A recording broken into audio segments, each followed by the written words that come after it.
So, M92 Pietro Beretta. So, bagong unit natin, bagong lawas din. May double bell. So ang package niya may kasama ng 2,000 pieces na bibis o bala. Gawa sa ceramic to mga sir. Baka may nagtatanong dyan, gawa ba sa plastic? Hindi po. Gawa po sa ceramic. Matigas po to, pang airsoft yan. Standard po yan, pang airsoft. Ayan. Then may kasama ng green gas. So unbox na natin to, yung pinaka-unit natin. So syempre with pre-hard case, yung foaming niya, napakaganda naman talaga.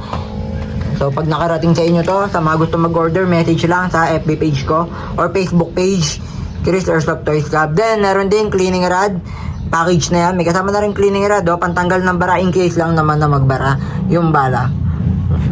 Then may kasama na rin na extra nozzle. Then yung pinaka-unit natin, napakaganda naman talaga.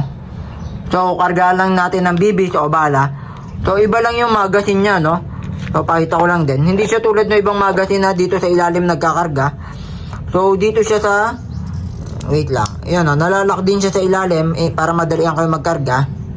So yun nga, yung mga natural na magazine ng gas type automatic dito, di ba? So ito, hindi siya kasya, kaya dito siya sa taas magkakarga. Ayan o. So karga lang tayo ng ilan, test pair lang din tayo. So gagawin ko pa lang to ng FPS. So ang ganda na itong M92 natin, pinakabago, Pietro Beretta. So balik na natin yung magazine. Nagkarga na tayo ng, meron na tong green gas hindi ko na lang napakita. Gagawin ko pa rin naman to ng review. So balik na natin. So solid na solid So test fire lang tayo. So test fire. Try natin sa lata.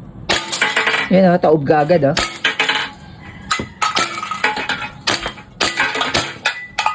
So pagka wala na siyang bala, so magkakak siya o open chamber para na rin totot. So press nyo lang yan. So ito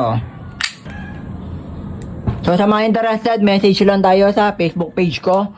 So yun, Chris Airsoft Toys Cubs.